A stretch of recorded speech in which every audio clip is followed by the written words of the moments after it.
Doctor APJ Abdul Kalam, सपनों से अंतरिक्ष तक। भारत की मिट्टी में जन्मे कुछ व्यक्तित्व ऐसे होते हैं जो केवल इतिहास का हिस्सा नहीं बनते, बल्कि भविष्य की दिशा तय करते हैं। डॉक्टर अबुल पकीर ज़ैनुलाब्दीन अब्दुल कलाम ऐसे ही एक महापुरुष थे। वे वैज्ञानिक थे, शिक्षक थे, राष्ट्रपति थे, पर सबसे बढ़कर वे सपनों के सौदागर थे। ये कथा उनके जीवन की वास्तविक घटनाओं पर आधारित है, परंतु इसमें कल्पना के रंग भी घुले हैं, ताकि उनके विचारों, संघर्षों और आत्मा की आवाज़ को गहराई से महसूस किया जा सके। अध्याय 1। समुद्र, मंदिर और एक बालक। रामेश्वरम का समुद्र हमेशा से रहस्यमय रहा है। उसकी लहरें जैसे कुछ कहती हैं, कुछ सिखाती हैं। 15 अक्टूबर 1931 की सुबह, जब समुद्र शांत था और रामनाथ स्वामी मंदिर की घंटियां गूंज रही थी, उसी समय एक साधारण से घर में एक बालक ने जन्म लिया। नाम रखा गया अब्दुल कलाम। घर छोटा था, छत से कभी कभी पानी टपकता था, पर उस घर में संस्कारों की कोई कमी नहीं थी। पिता ज़ैनुलाब्दीन नाव चलाते थे। वे ज्यादा पढ़े लिखे नहीं थे, लेकिन उनकी सोच किसी दार्शनिक से कम नहीं थी। माता आशी अम्मा पूरे मोहल्ले के बच्चों को अपने हाथ से खाना खिलाती थी। कलाम बचपन से ही शांत थे। वे घंटों समुद्र किनारे बैठकर पक्षियों को उड़ते देखते रहते, कभी कभी रेत पर लकड़ी से आकृतियां बनाते, हवाई जहाज, रॉकेट, तारे। एक दिन पिता ने पूछा, क्या सोचते रहते हो बेटा? कलाम ने आकाश की ओर देखते हुए कहा, अब्बा, मैं उड़ना चाहता हूँ, बहुत ऊपर। पिता मुस्कुराए।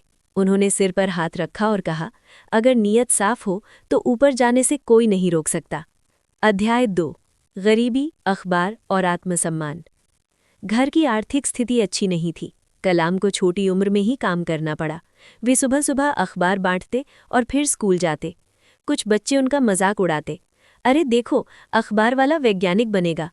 कलाम चुप रहते। वे जानते थे, शोर मचाने से नहीं, मेहनत करने से रास्ता बनता है। स्कूल में उनके शिक्षक अय्यर सर थे। एक दिन उन्होंने बोर्ड पर पक्षियों की उड़ान का चित्र बनाया और समझाया कि कैसे विज्ञान उड़ान को संभव बनाता है। कक्षा खत्म होने के बाद कलाम रुके रहे। सर, क्या इंसान सच में उड़ सकता है? अय्यर सर ने कहा, जो सोच सकता है वही कर सकता है। ये वाक्य कलाम के दिल में बस गया। अध्याय 3। पहला सपना और पहला डर। जब द्वितीय विश्व युद्ध चल रहा था, तब कलाम ने पहली बार लड़ाकू विमान देखे। वे आसमान में गरजते हुए निकल गए। उस रात वे सो नहीं पाए। उन्हें लगा उनका दिल भी इंजन की तरह धड़क रहा है। उन्होंने तय कर लिया, मैं विमान बनाऊंगा।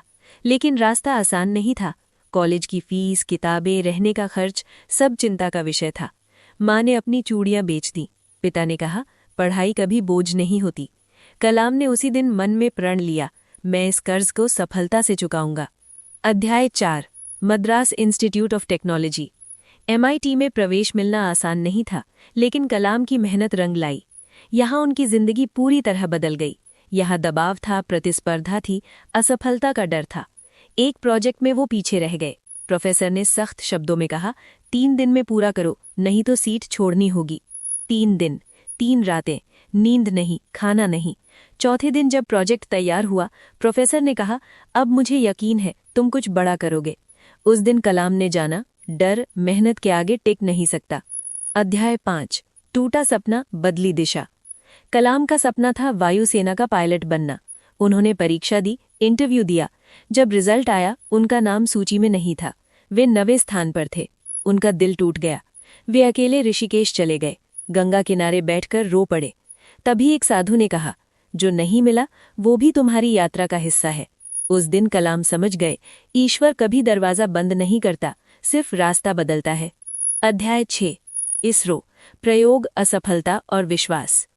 इसरो में उनका स्वागत साधारण था, लेकिन जिम्मेदारी बड़ी। SLV-3 परियोजना, भारत का सपना, अपना रॉकेट। 1979 में पहला प्रक्षेपण असफल रहा। रॉकेट गिर गया। मीडिया ने सवाल उठाए, टीम टूटने लगी। कलाम ने कहा, असफलता मेरी है। 1980 में वही टीम, वही सपना, वही रॉकेट, इस बार आकाश में। पूरा देश खुशी से झूम उठा। अध्याय 7। Missile man. DRDO में कलाम ने अग्नि और पृथ्वी मिसाइलों पर काम किया। वे रात दिन प्रयोगशाला में रहते। वे कहते, हथियार ताकत के लिए नहीं, सुरक्षा के लिए होते हैं। उनकी सादगी वैसी ही रही, वही साधारण कपड़े, वही मुस्कान।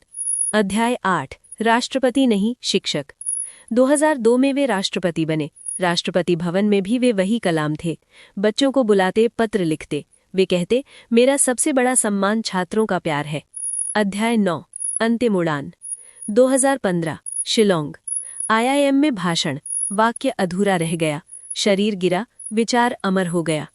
उपसंहार, जो आज भी जीवित है। डॉक्टर कलाम गए नहीं, वे हर उस बच्चे में है जो सपना देखता है। वे कहते थे, सपने वो नहीं जो सोते समय आए, सपने वो हैं जो सोने न दें।